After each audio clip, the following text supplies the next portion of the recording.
ሰላም ጤና ይስጥልን የተወዳጅ ተመልካቾቻችን እንደምሰምታችኋል የጎህ መድረክ ፕሮግራማችን ጀምሯል ከይሳት ጀምሮ ወደ እናንተ መድረሱን ይቀጥላል አብራችሁ እንድትሆኑ በአክብሮት እንጋብዛለን እዚህ አብረናችሁ እስከ ፕሮግራም ፍጻሜ ድረስ አምባሳደር ሙዝ እዚህ ይገኛሉ ከሳቸው ጋር በወቅታዊ ጉዳዮች ላይ እንዲሁም ደግሞ ቀጠናዊ ጉዳዮች ላይ የምናነሳቸው ሐሳቦች ይኖራሉ ሌሎች መረጃዎችንም አሰባስበን ይዘን መተናል በተለይ ደግሞ በኢትዮ ኤርትራ ጉዳይ ላይ የምናነሳቸው ነጥቦች ይኖራሉ እንዲሁም ደግሞ ከወደ ትግራይ እየተሰሙ ያሉ መረጃዎች እንዲሁም ደግሞ የፌደራል መንግስት ደግሞ በተለይ ደግሞ የመከላከያ ሚኒስትሩ ያወጡት በተለይ መረጃ አለ ሀገራዊ የሆነ ጥሪ ማቅረበዋል በዚህ ጉዳይ ላይ የምናነሳቸው ሐሳቦች ይኖራሉ ሌሎች አጀንዳዎችንም ይዘናል አብራችሁ እንድትሆኑ በአክብሮት እንጋብዛለን ካፍታ በኋላ ተመልሰን እንገናኛለን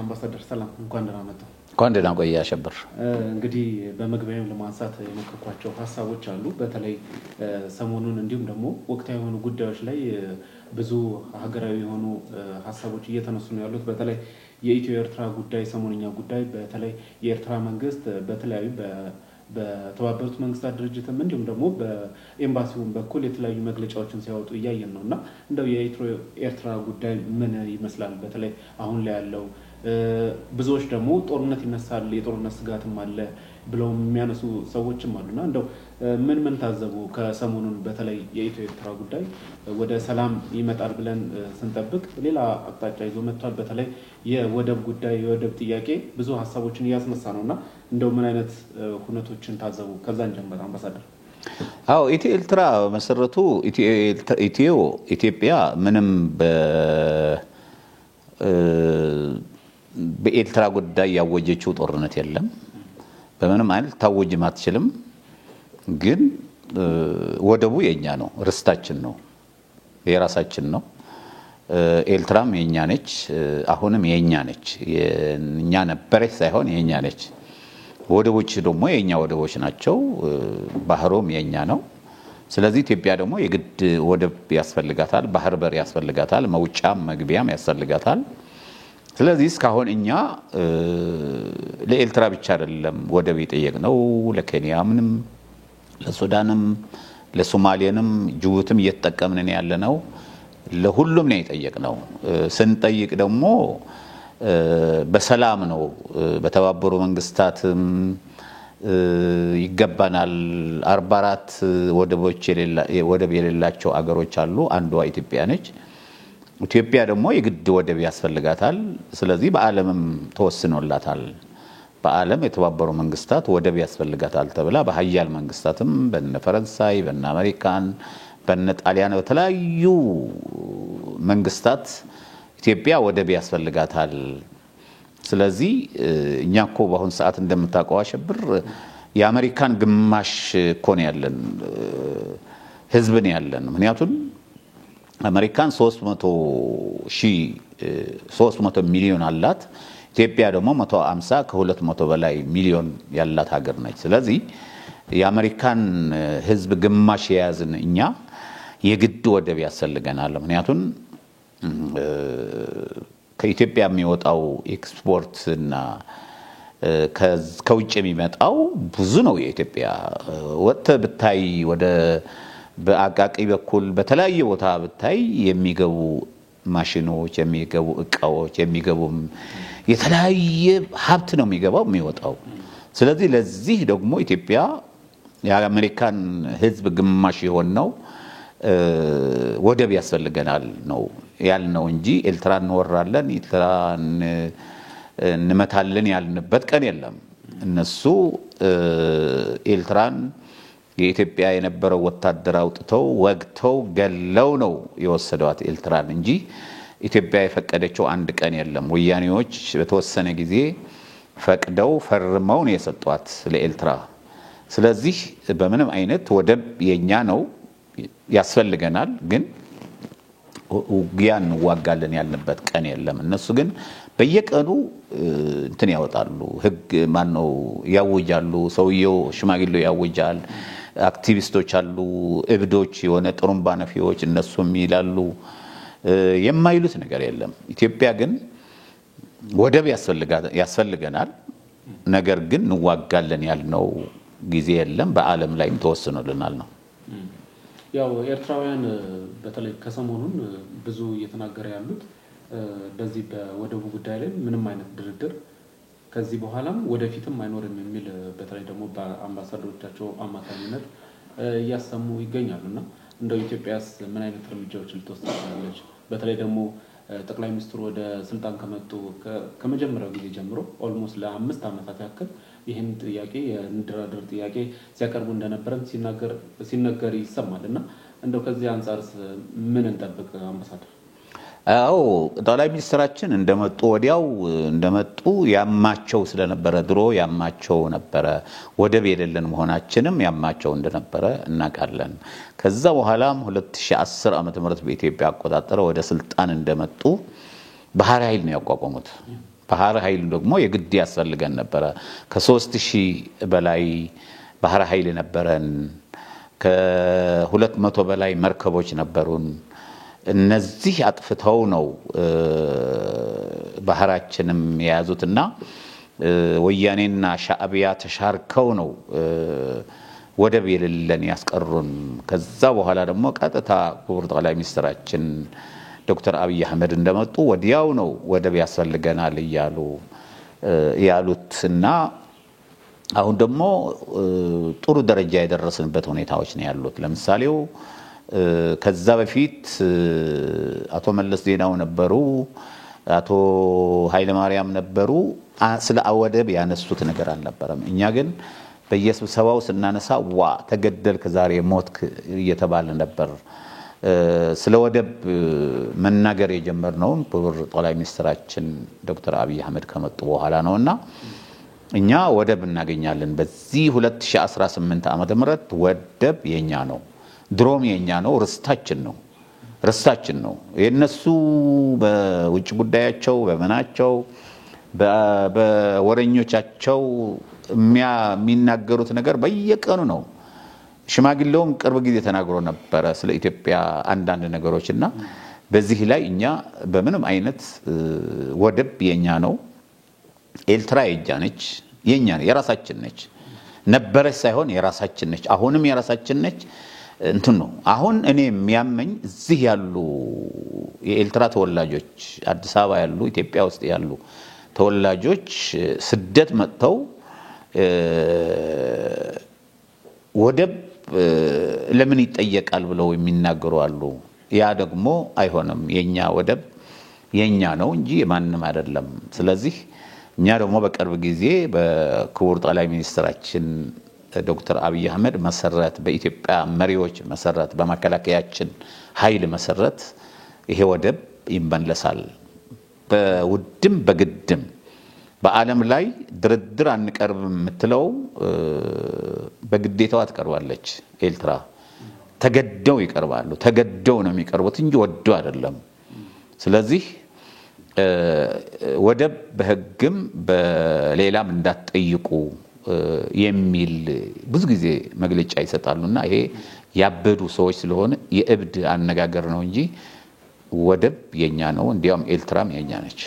እንደው ምናልባት ካነሱት ጋር በተለይ የመከላከያ ሚኒስትሩ በመከላከያ በኩል በትላንትናው ዕለት በዚህ በወደብ ጉዳይ በተለይ ቀይ ባህርን ከመሻት አንፃር ማይደግፍ ኢትዮጵያዊ እንደ ባንዳ ይቆጠራልም ብሎ መግለጫም ሲያወጣ ሰምተናልና እንደው ምናልባት ቀደም እርሶ ስላነሱ ስለነበር በደንብ ጫን ብለን እንድናነሳው ስለፈለኩ ነውና እንደው የባንዳነት ዘመን በዚህ ዘመንም አለ ብለው ማሳያ አድርገው መከላከያም ያን ነገር ሴንስ እንዳደረገው ወይም እንዳለም የመጠርጠርም ወይም ደግሞ ከዚህ በኋላም እንዳይደገም አይነት ነገር ነው ሲነሳ የነበረውና ይሄን ነገር እንዴት አዩት አምባሳደር? ትክክል ነው።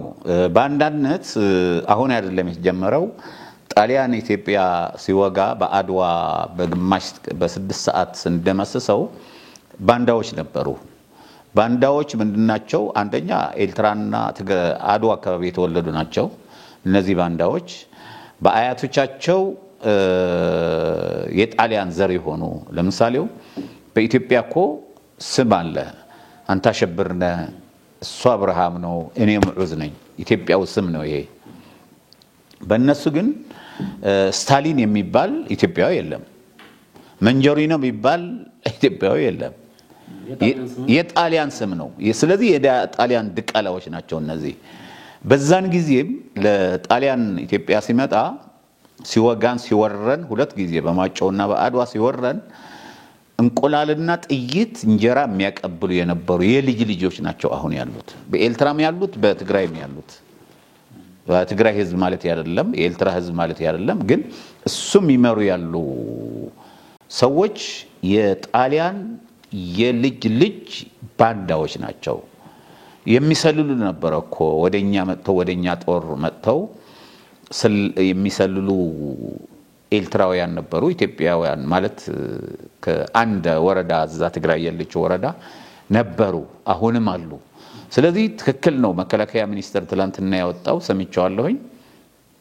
በዚህ የማይተባበር ባንዳ ነው እንጂ ጤነኛ ኢትዮጵያዊ አይደለም። ወይ የሞተ ነው ወይ ደግሞ ለመሞት የተቃረበ ነው ወይ ደግሞ ሰላም ማይፈልግ ነው። እኔ እኮ አንድ ነገር እንገርህ፣ አንድ ትልቅ ሰው ነኝ የሚለው እኮ ባለፈው ህዳሴ ግድብ ሲመረቅ እንኳን ደስ አለ ሲባል አይ ደስ አላለኝም ማነው ህዳሴ ግድብ መመረቁ በጣም አዝናለሁ ኢትዮጵያዊ ሰው እንዳያልቅም ብዙ ችግር እየፈጠርኩ ነበር የሚሉ ኢትዮጵያውያን አሉ። ይገርማል። ህዳሴ ግድብ በቲክቶክ አይተ እንደሆነ ብዙ ችግር ዛሁኝም ያስተላለፍኩልህ ነበር እና ሳይ ብዙ ኢትዮጵያውያን ባንዳ የሆኑ ኢትዮጵያውያን ስለ ህዳሴ ግድባችን እንደፈረሰ አስመስለው እንደተጎዳ አስመስለው የሚያስተላልፉ በቲክቶክ እና በተለያዩ ማህበራዊ ሚዲያዎች ነበሩ። ስለዚህ መከላከያ ሚኒስቴር ያወጣው መግለጫ ትክክለኛ መግለጫ ነው። ምክንያቱም እኔ የማየው ነገር አለ ከሚገርም ከኢትዮጵያውያን የሚያየው መሰለ የሚያሳዝነኝ በ30 አመት አንድ ቀን ስለ ህዳሴ ግድብ ሳይጠየቅ ስለ ምጽዋ ወደብ ስለ ባህር በር ሳይጠየቅ የኖረውን ይሄ ሰውዬ ጀግና የሆኑ መሪያችን አሁን ጠይቀው ለሳቸው የሚያጥላሉ ሰዎች አሉ። ማህበረም ሊያርገው ተላልቅ ሰዎች በየሻይ ቤቱ ጥሩተኞች የሆኑ ሰዎች በየቦታው ይሄ ባህር ምን ያርግልናል ምን የሚሉ ሰዎች አሉ። ይገርማል። እኔ የምሰማቸውና የሚያሳዝኑ ናቸው። ኢትዮጵያ ባህር የሌላት 30 ምናምን አመት ቆየች። 600 አመት እኮ ባህር የነበራት አገር እኮ ነች። እቺ ባህር አገራችን መውጫና መግቢያ የኢትዮጵያ የሆነችው ሀገር መሆን ያለበት በሰላም ጉዳይ ነው መሰራት ያለበት። ባህራችን ማግኘት መቻል አለብን። ስለዚህ ይሄ ባህራችን የግድ መመለስ መቻል አለበት። የግድ መመለስ አለበት። ስለዚህ መከላከያ ሚኒስቴር ያወጣው መግለጫ ትክክለኛ መግለጫ ነው። ለምን ኢትዮጵያውነት ካልተወለደ እኔ አንድ ነገር ንገረህ ውጪ ያሉ ናቸው የሚያራግቡት ደግሞ ልክ የሚያራግቡት አንድ ጓደኛ ይላል ውጪ ያሉ ኢትዮጵያን የሚተነኩሱ ሰዎች ወይ ተጠቅልለው ይገባሉ ወይ ተጠቅልለው ይገባሉ ወይ ተጠቅልለው እንደሬሳ ሆነ በሳጥን ይገባሉ ነው ወይ ደግሞ ያላቸው ኑሮ ተጠቅልለው ወደ ኢትዮጵያ መመለሳቸው አይቀርም ነው። በሁለቱ በኩል ይመለሳሉ ወደ ኢትዮጵያ። ወይ ሬሳ ሆነው አስክሬን ሆነው ይመጣሉ ወይ ደግሞ በህይወት ይያሉ መጥተው እዚህ ኢትዮጵያ ፍርድ ያገኛሉ እነዚህ ችግር የሚፈጥሩ ሰዎች። ስለዚህ መከላከያ ሚኒስቴር የተናገረው ነገር ትክክለኛ አነጋገር ነው። ስለዚህ ባንዳነት በኢትዮጵያ አለ። ባንዳነት በአሰብ ብቻ ሳይሆን በባህር ብቻ ሳይሆን በህዳሴ ግድባችንም በልማታችንም ባንዳነት የሚሰሩ ለነግብጽና ለኤርትራ ለተለያዩ ኢትዮጵያ ጠላት የሆኑ ሰዎች የሚያግዙ ሰዎች አሉና እነዚህ ሊያርፉ ይገባል። ስለዚህ ከባንዳነታቸው ወጥተው ኢትዮጵያውነታቸው ነው የሚሻላቸው የሚል ሐሳብ አለ።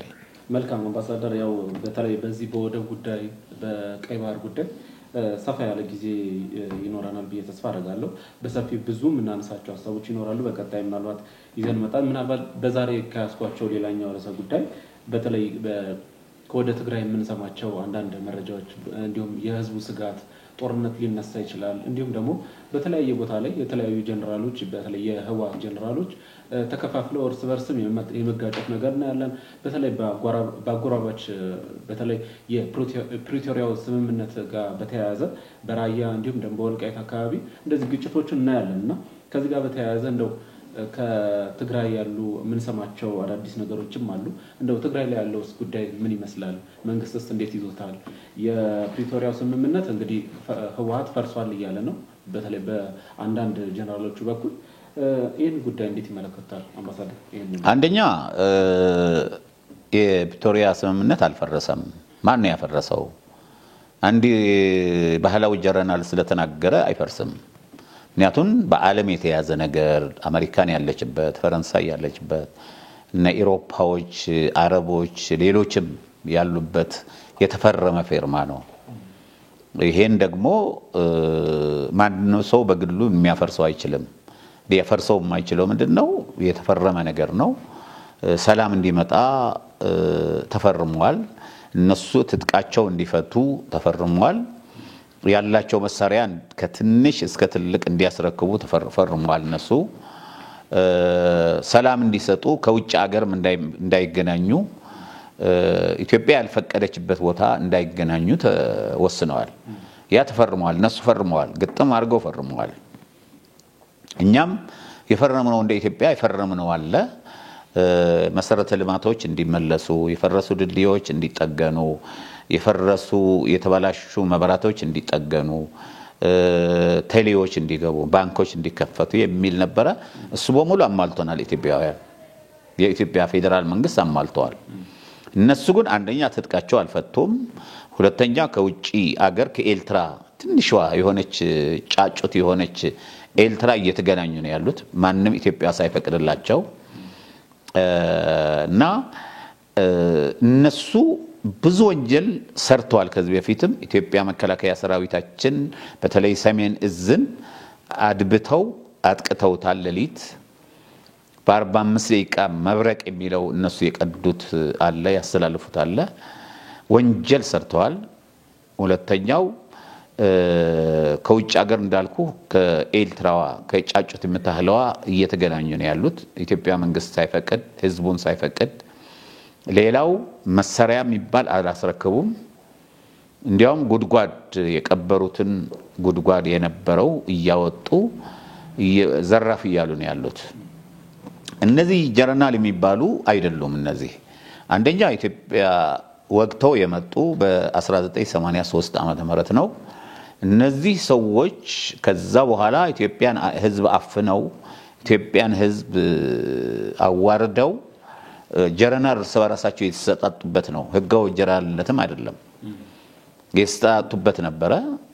ከዛ በኋላ ደግሞ ለውጥ ሲመጣ ዶክተር አብይ ወደ ስልጣን ሲመጡ ሸልኮ ወደ ትግራይ ሄዱ። ከዛ መተንልሃል ብለው ለህዝቡ አስታጠቁ፣ ተዋጉ። እንደገና በ1983 ያደረጉት ከግማሽ ሚሊዮን በላይ የኢትዮጵያ ሰራዊት በትነው ከ1 ሚሊዮን በላይ የመንግስት ሰራተኛ በትነው ኢትዮጵያን 27 ዓመት ረግጠው ወስደው ንብረቱንም ወርቁንም ሁሉም ወስደው ትግራይ ያስቀምጠው እንደገና ተዋጉ።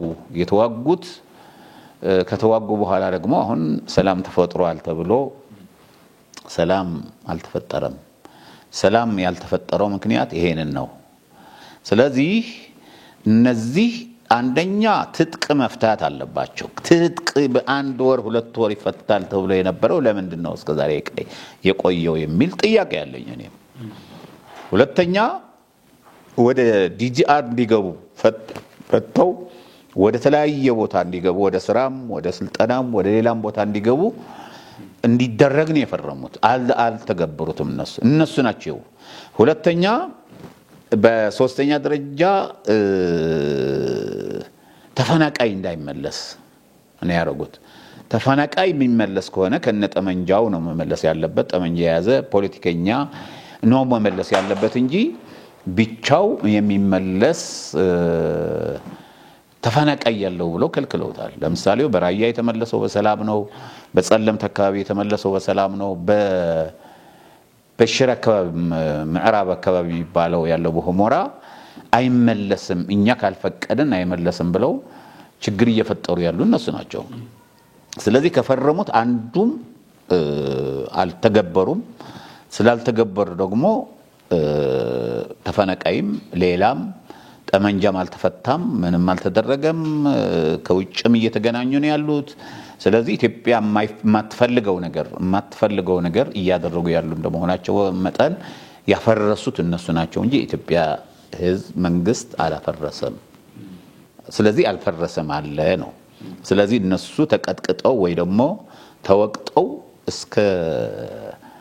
እስከ ሚፈቱ ድረስ ያው እንጠብቃለን ኢትዮጵያ መንግስት ግን አንድ ቀን በትግራይ ጦርነት ያወጀበት ነገር የለም ሰላም ነው ያወጀው እንጂ ጦርነት ያወጀበት ቀን እንደሌለ ስለሌለ በተቻለ መጠን ኢትዮጵያ በሰላምነቷ ነው እየቀጠለች ያለችው ነው እንደው ምናልባት በዚህ ጉዳይ ላይ እንደምናይ የዛሬ ጉዳያችን የሰላሙ በር አልተዘጋም ሲሉም ያው ከነሱ በኩልም ጥሪ ሲያቀርቡ እንዲሁም ደግሞ ሲናገሩ በዚህ በኩል ደግሞ የፌደራል መንግስቱንም ሲከሱ እንሰማለንና እንደው የሰላም በሩ አሁን ክፍት ነው ብለው ያስባሉ እርሶ የት በተለይ ከህወሓት ጋር ያለው የፌደራል መንግስቱ የሚያደርገው ነገር ማለት ነው ፌደራል መንግስትማ ክፍት ነው በሩ ክፍት ነው ለሰላም ብቻ ክፍት ነው በሩ ይሄ ቀድም ያልኩ መሰረተ ልማቶችም ምንም አስተካክለዋል ባንክ ተከፍተዋል መብራት ተከፍተዋል ቴሌ ተከፍተዋል መንገዶች ተጠግነዋል ጤና ጣቢያዎች ትምህርት ቤቶች ያሉ መሰረተ ልማቶች አማግተዋል ስለዚህ ምን ፍላጎት አለው ፌደራል መንግስት ማለት ነው የሰላም ነው ያለው ሌላ አይደለም ስለዚህ በዚህ ሰላም ጉዳይ ፌደራል መንግስት ክፍት ነው ያለው አሁንም ዝግን በምንም አይነት ዝግ የለው ሁሉ ጊዜ እንዲያውም እየለመነ እነዚህ ስደተኞች መልሱ እኔ ትራንስፖርት ላቅርብ ቀለብ ላቅርብ የሚያስፈልገው ዘር ላቅርብ እናንተ መልሱ ሲል አይ እኛ ህወሓት የሚባለው መሰረቱ ህወሓት የሚባል የለም ፈርሰዋል ግን ሽፍቶች አሉ እነዚህ ሽፍቶች ነው ይሄን ሁሉ ያደርጉ ያሉና በዚህ ምክንያት በእነሱ ግን ዝግ ነው ያለው አንደኛ እንዳልኩ የተባሉትን አላደረጉም ሁለተኛ ደረጃ ደግሞ አሁን ያደረጉት ያለ ነገር አለ ያደረጉት ያለ ነገር ምንድነው ድሮ ታጋይ የሚሉት የነበረ ፖሊስ የነበረ ድሮ ጠመንጃ መተኮስ የሚችል ተመለስ ብለው አውጀዋል ከሚገርም ታጠቅ እንደ አዲስ ብለው ያወጁ ነው ያሉት ከፕሪቶሪያ ስምምነት ውጪ ማለት ነው ከዛ ውጪው ሁለተኛ ደግሞ በመስቀል አንድ ትንሽ ቀን ሲቀረው ወደ ኢሮብ እኔ ተወለድኩበት ኢሮብ አሊተና ሄደው ነበር መሪዎች የአምስት ወረዳ አስተዳዳሪዎች የክልሉ አስተዳዳሪዎች ሄደው ነበርና ህዝቡ አዋርዱ ነው የላካቸው በተለይ ለሴትየዋ አንቺ ትላንትና ስታስጨርስን የነበረው እንዴት ደፍረሽ መጣሽ ነው ያሏት እኔ እንጃ እና በጣም ነው የሰደቧቸው ይገርማል ለምን መጣችሁ ነው ያሏቸው ታስታውስ እንደሆነ ኢሮብ ልጅ ተሰብስበን እዚህ ስለ ኢሮብ ነፃነት መታገል አለብን ኢሮብ እየተጨቆነ ነው ያለው እየከፋው ነው ያለን ብለ ስናገር ምንድነው ያሉት ሄዱ በቃ እንደዚህ ተነስተዋል በጎህ ቴሌቪዥን ስለ ኢሮብ ስለ ጭቆና ተብሎ እንትን ሲደረግ ሄዱ መስቀል ብለው ከዛ ዋርደው ነው ይላኳቸው አጋሚም ሄደው ስለ ጦርነት ነው የሚያወሩት ስለ ሰላም አይደለም የሚያወሩት መስቀል አጋሚ የሚባል አለ እዛ ሄደው ደግሞ ወደ ጦርነት አዝማሚያ ያላቸው ነው እንትን የሚያርጉት እነዛ ጀነራል የነበሩ የተባሉ ድሮ አሁን ሽፍታ የሆኑ ሰዎች ደግሞ ሁሉ ጊዜ በየመጽሐፍ ምርቃው በየመንገዱ በየመናመኑ እንትን ያደርጋሉ በቃ ይሰብካሉ ጦርነት እንበላ ነው ትላንትና አንድ ባለፈው ሳምንት አንድ ዘመድ ያኩስማለችና ከሐረር ሄደች ከዛ በኋላ ምን አለች በ18 እኮ ጦርነት ይጀመራል ማን ነገረሽ አንቺ ሰላም በኢትዮጵያ በኩል ጦርነት የሚባል የለም ወደ ትግራይም ወደ ሌላ ቦታም ስለዚህ ማን ነው የነገረሽ እረ ደንግጠን እኮ ወደ 20 ኩንታል ጤፍ 20 ኩንታል ምናምን ገዝተናል ህዝቡ ገዝቶ ጨርሷል አለች ለምን በቃ ጦርነት ስለሚነሳ አይነሳም በምንም አይነት በኢትዮጵያ በኩል የሚነሳ ነገር የለም እነዛ ደግሞ ጦርነት ለማንሳት አቅም ያላቸውም ከዛ ትላንትና ማታ ደወለች እንኳን ደሳለን አለች ምን ሆነሽ አይ በ18 ተብሎ የነበረ የለም አለች ጦርነቱ አንቺ ጤነኛ አይደለሽ መራስሽ ስለዚህ ያምሻል መሰለኝ ብዬ ነው የነገርኳትና ህዝቡ ጦርነት ይነሳል እህል ግዛ በርበሬ ግዛ ሽሮ ግዛ ጨው ግዛ ምናምን ይያሉ ችግር እየፈጠሩበት ነው ያሉት ገርማልና እንደዛ ነው በ2013 ዓመተ ምህረትም ጦርነት ህፃንም መሳተፍ አለበት ብለው የተናገሩትና ሌሎችም በዚህ ሳምንት በመስቀል ምክንያት አድርገው ለህዝቡ ተዘጋጅ መስዋዕትነት አንድ ትውልድ መዘጋጀት አለበት ብለው እየተናገሩ ነው ያሉት ስለዚህ በእነሱ በኩል ነው ያለው እንጂ ኢትዮጵያ የፈረመችው በሙሉ ፈጽማለች እነሱ ግን እየፈጸሙ አይደለም አልፈጸሙም ነው መልካም አምባሳደር እንግዲህ ጊዜ ቢኖረን ብዙ ምናነሳቸው ሐሳብ ይኖራሉ በቀጣይ እናነሳቸዋለን በተለይ የትግራይ ክልል አሁናዊ ሁኔታዎችን በተመለከተ ምናልባት የአማራ ክልልም ወቅታዊ ጉዳዮችንም በሌላ ክፍል ተመልሰን እንገናኝና እናነሳለን ለዛሬ አብረን እሷ ብናነሳት የአማራ ክልል ቆንጆ ነው እኔ የአማራ ክልል በሰላም ነው ማለቅ ያለበት ሁሉ ጊዜ የሚናገራት ነገር ነች የአማራ ክልል ሁሉ ጊዜ በሰላም ማለቅ አለበት በሰላም ነው ማለቅ ያለበት እንጂ በጦርነት በመገዳደል የሚመጣ ሰላም የለም በጠመንጃ የሚመጣ ነገር የለምና በሰላም ማለቅ መቻል አለበት ካማራ ያለው ጉዳይ በሰላም ነው ማለቅ ያለበት ኢትዮጵያውያን ሁላችን ኢትዮጵያውያን እዛ አባትና ልጅ የሚገዳደሉትን መቅረት መቻል አለበት ኢትዮጵያውያን መገዳደል መቅረት መቻል አለበት ወያኔስ የለየለት ነገር ነውና እነሱ ደግሞ ትላንትና ሰማ የሆነ ግጭት ነበር መሰለኝ የሆነ ቦታ የኤልትራ ኮሎኔሎችና የትግራይ ተዋጊዎች እንደተማረኩ ነው ተማርከው የሞቱማ ማአት ነው ስለዚህ በዚህ ላይ ሌሎች በመሐከላችን ባይገባ የውጭ ሀገርም የሌላም እንትን በመሐከላችን ገብቶ ባይበጠብጠን እና ልብ ቢያርጉ እነዚህ ልጆች ከመንግስት ፌደራል መንግስትም መታረቅ መቻል አለበት እነሱ መታረቅ አለባቸው የሚል ሐሳብ ነው ያለኝ አሸብሬ መልካም አምባሳደር እጅግ አድርጌ አመሰግናለሁ በወቅታዊ ጉዳይ ላይ ለሰጡን ማብራሪያ እንዲሁም ደግሞ መረጃዎች እጅግ አድርጌ አመሰግናለሁ በቀጣይ ደግሞ ሌሎች ሐሳቦችን ይዘን ለተመልካቾች እንመለሳለን ለዛሬው ግን እያመሰገንኩኝ ምናልባት የቀረ የሚሉት ሐሳብ ካለ የለም አመሰግናለሁ አሸብሬ እግዚአብሔር ይስጥልኝ ውድ ተመልካቾቻችን የዛሬውን ፕሮግራማችንን ያያችሁትን ይመስላል አብራችሁን ስለነበራችሁ እጅግ አድርገን እናመሰግናለን ሐሳብ አስተያየት እንዲሁም ደግሞ ጥቆማ ካላችሁ ማድረስ ትችላላችሁ እኛም ወደ እናንተ መልሰን እናደርሳለን ይህንን መረጃ ደግሞ ላልደረሳቸው ላይክ ሰብስክራይብ ሼር በማድረግ የጎህ መድረክ ቤተሰብ እንድትሆኑ በዚህ አጋጣሚ እናገራለን አብራችሁን ስለነበራችሁ እያመሰገንን መልካም ጊዜ ይሁንላችሁ